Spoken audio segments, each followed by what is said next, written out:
Hello everyone, welcome to Savitri institute. अगर आप लोग इस चैनल पे पहली बार है तो चैनल को सब्सक्राइब कर लीजिए। यह आप लोग का मॉडल एक्टिविटी कंप्लीशन है फाइनल 2021 का सब्जेक्ट भूगोल यानी ज्योग्राफी क्लास 10 का। तो चलिए शुरू करते हैं।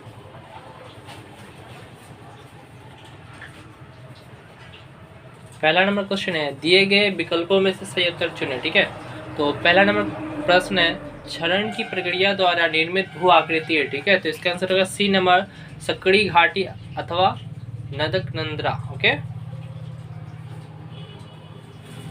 दूसरा नंबर, हिमनद और पर्वत की दीवार के बीच बनने वाली संकरी खाई है। ठीक है, तो इसका आंसर होगा बी नंबर, वर्ग शरण अथवा हिमदर। ओके,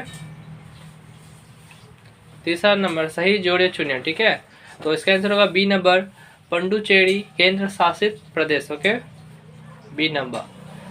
चौथा नंबर, सटीक युग्म का चयन करें। ठीक है, तो इसका आंसर होगा डी नंबर, रेत की टीले और वायु भंडारण। ओके, पांचवा नंबर, उष्ण कटिबंधीय सदाबहार वन पौधों की विशेषताओं में से एक है। तो इसका सही आंसर होगा सी नंबर, पौधों में डंडल आपस में मिलकर एक छत्र बनाते हैं। ठीक है, 6 नंबर, निम्न में से सबसे कम जनसंख्या घनत्व वाला राज्य है। ठीक है, इसका आंसर होगा डी नंबर, सिक्किम। 7 नंबर, उन्नयन की प्रक्रिया द्वारा विकसित भू आकृति है। ठीक है, तो इसका आंसर होगा डी नंबर, रेत के टीले। 8वां नंबर, सही जोड़ी का चयन कीजिए। ठीक है, तो इसका आंसर होगा सी नंबर, अंडमान और निकोबार द्वीप समूह का सदाबहार वृक्ष महोगनी। ओके, 9 नंबर, भारत का रूढ़ है। ठीक है, तो इसका आंसर होगा बी नंबर, दुर्गापुर। 2 नंबर, रिक्त स्थानों की पूर्ति कीजिए। तो पहला नंबर क्वेश्चन है, गाद और बालू के कण डैश हवा के द्वारा एक स्थान से दूसरे स्थान पर विक्षेपित हो जाते हैं। तो इसका आंसर होगा परिवहन। दूसरा नंबर, डैश घाटी और पीर पंचार पर्वत श्रेणी ग्रेटर हिमालय पर्वत श्रेणी से घिरा है। ठीक है, तो इसका आंसर होगा कश्मीर। तीसरा नंबर, भारत के सर्दी डैश मानसूनी हवा के कारण शुष्क रहती है। तो इसका आंसर होगा उत्तर पूर्व।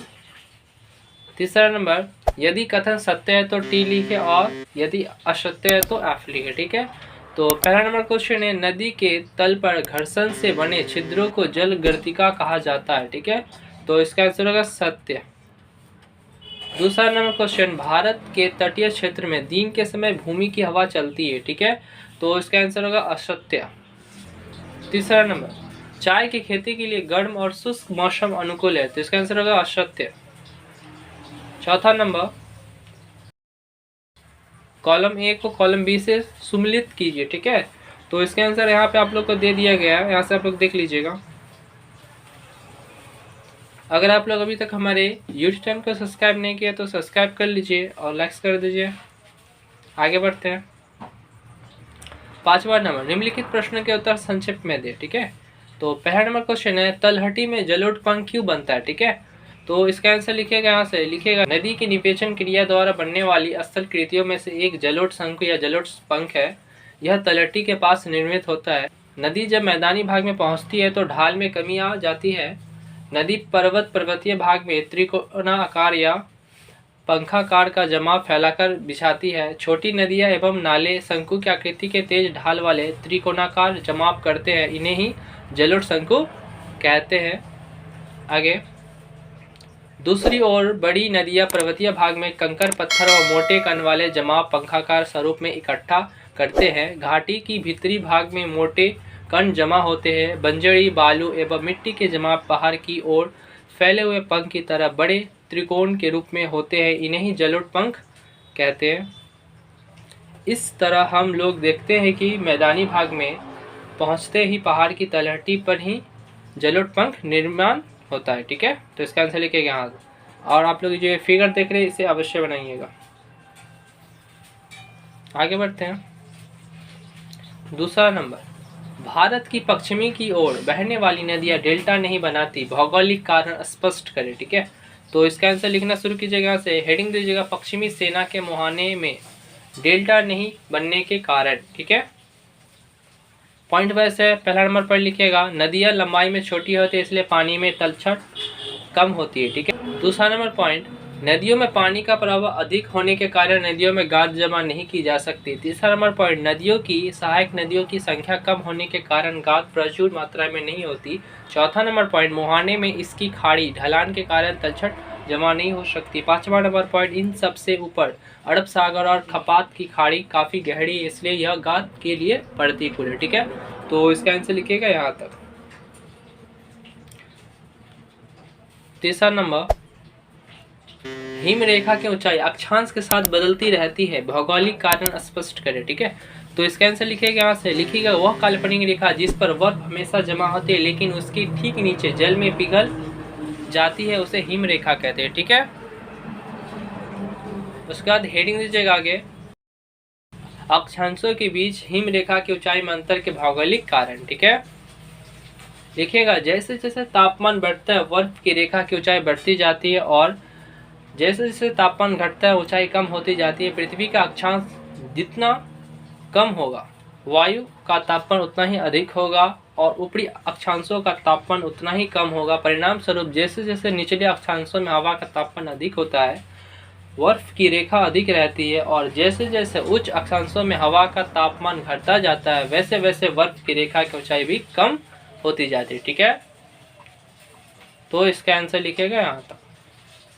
अगर आप लोग अभी तक हमारे यूट्यूब चैनल को सब्सक्राइब नहीं किया तो सब्सक्राइब कर लीजिए और लाइक कर दीजिए। नेक्स्ट, चौथा नंबर, जल संभर प्रबंध के दो उद्देश्य लिखिए, ठीक है। तो इसका आंसर लिखिएगा यहाँ से, हेडिंग दीजिएगा जल संभर। लिखिएगा वह पहाड़ी क्षेत्र या पहाड़ी क्षेत्र जो अपने से सटे दो नदी घाटियों को अलग करता है जल संभर या पहाड़ी क्षेत्र कहलाता है, ठीक है। आगे, यह विकास योजना एक नदी बेसिन के पारिस्थितिक तंत्र, पर्यावरणीय तत्वों और संसाधनों के सतत विकास को सक्षम बनाती है, ठीक है। आगे पॉइंट दीजिएगा, पहला नंबर, मुख्य नदी की सहायक नदियों की जल पूर्ति मुख्यतः जल संभर से होती है। दूसरा नंबर, समय के साथ नदियां धीरे धीरे जल संपर्क का क्षरण करती है और इसकी ऊंचाई और चौड़ाई दोनों कम कर देती है, ठीक है। तीसरा नंबर, जनसंभर जितना बड़ा और ऊंचा होता है संबंधित नदियों के उतने ही अधिक जल वृत्त और सहायक नदियां, ठीक है। तो इसका आंसर लिखेगा यहाँ तक। 6 नंबर पे आते हैं।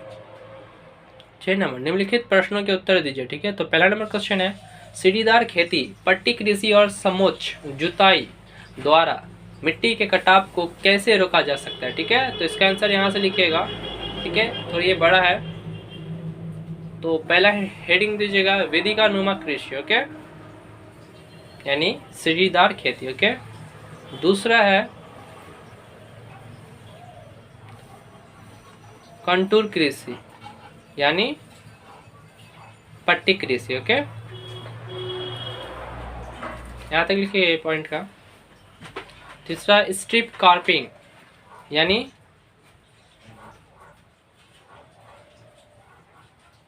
समोच्च जुताई, ओके। तो इसका आंसर यहाँ तक लिखेगा। नेक्स्ट आते हैं, दूसरा नंबर, नदी घाटी और हिमनद घाटी में निम्नलिखित के आधार पर भेद कीजिए, ठीक है। जैसे कि पहला पॉइंट दिया निर्माण की प्रक्रिया, दूसरा है घाटी का आकार, तीसरा है स्थान, ओके। तो इसका आंसर लिखेगा, यहाँ से लिखिएगा, पहला नंबर पॉइंट लिखिएगा निर्माण की प्रक्रिया, ठीक है। इसमें यहाँ से शुरू कीजिएगा लिखना, प्रदन की प्रक्रिया में नदियों और घाटियों का निर्माण होता है जैसे जलप्रपात आदि, परंतु हिमनद घाटियाँ अत्यधिक ऊंचे पर्वतीय क्षेत्रों में अपर्दन और अपर्दन के प्रक्रिया में बनाती है, ओके। दूसरा नंबर, घाटी की आकृतियाँ, नदी घाटियाँ मुख्यतः आ या भी आकार की होती है। मैदानी इलाकों में यह चौड़ा यू आकार का हो सकता है लेकिन हिमवाई घाटी हमेशा यू आकार की होती है, ठीक है।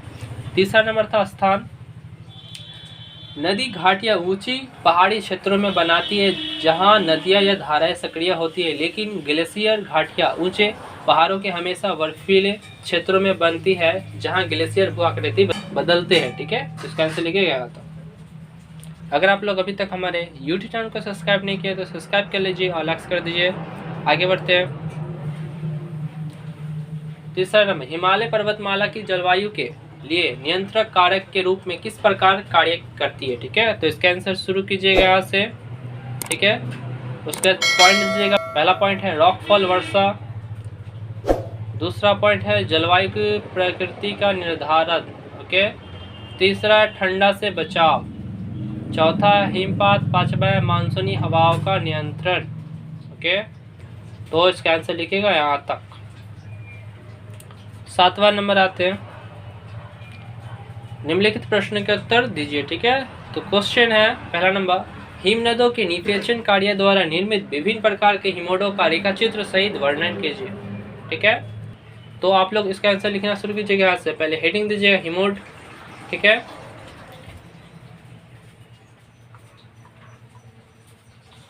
उसके बाद हिमोड के प्रकार। ठीक है, पहला है पार्श्विक हिमोड, दूसरा है मध्यवर्ती हिमोड, तीसरा है अंतिम हिमोड। ठीक है, तो इसका आंसर लिखिएगा यहाँ तक और ये ड्राइंग बना लीजिएगा। ओके, और एक है, और एक पॉइंट बच गया, चौथा नंबर ग्राउंड हिमोड। ठीक है, तो इसका आंसर लिखिएगा यहाँ तक।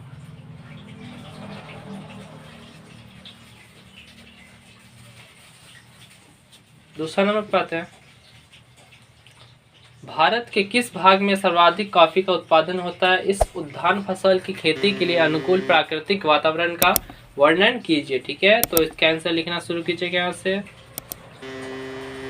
उसका हेडिंग दीजिएगा कॉफी की खेती के लिए अनुकूल प्राकृतिक वातावरण। ठीक है, पॉइंट वाइज दिया गया है जलवायु, इसके अंतर 3 आया है, तापमान, वर्षा और आर्द्रता। ठीक है, उसका छाया देने वाले पेड़, मिट्टी, भूमि, कोहरा। ठीक है, तो इसका आंसर लिखिएगा यहाँ तक। नेक्स्ट पे आते हैं, ये आप लोग का आखिरी सवाल 3 नंबर, भारत के लोगों पे शहरीकरण के नकारात्मक प्रभावों का उल्लेख कीजिए। ठीक है, तो इसका आंसर लिखिएगा यहाँ से। ठीक है, बहुत बड़ा है। ठीक है, पॉइंट है, पहला पॉइंट है उपनिवेश का अभाव, दूसरा पॉइंट है परिवहन समस्याएं, तीसरा पॉइंट है प्राकृतिक पर्यावरण का प्रदूषण। इसके अंदर आता है वायु प्रदूषण, जल प्रदूषण और ध्वनि प्रदूषण। ओके, चौथा नंबर पॉइंट है प्राकृतिक पर्यावरण के संतुलन का नुकसान, पांचवा पॉइंट है ग्रीन हाउस प्रभाव और ग्लोबल वार्मिंग, 6 नंबर पॉइंट है बिजली आपूर्ति की समस्याएं, 7वां नंबर पॉइंट है बेरोजगारी वृद्धि और 8वां नंबर पॉइंट है ठोस अपशिष्ट सामग्री की समस्याएं। ठीक है, और भी है 9वां नंबर पॉइंट है स्वास्थ्य समस्याएं, 10 नंबर पॉइंट है जल निकासी की समस्याएं और अंतिम पॉइंट है 11 नंबर पीने की पानी की कमी। ओके, तो इसका आंसर लिखिएगा यहाँ तक। तो यहाँ आप लोग का पूरा कंप्लीट हो गया। ओके, अगर आप लोग अभी तक हमारे YouTube चैनल को सब्सक्राइब नहीं किए तो सब्सक्राइब कर लीजिए और लाइक्स कर दीजिए और अपने दोस्तों के साथ शेयर भी कीजिए। अगर आप लोग का इसका PDF फाइल चाहिए तो अपने व्हाट्सएप टेलीग्राम से जुड़ जाइए, डिस्क्रिप्शन बॉक्स में लिंक दिया गया। ठीक है, तो चलिए, धन्यवाद।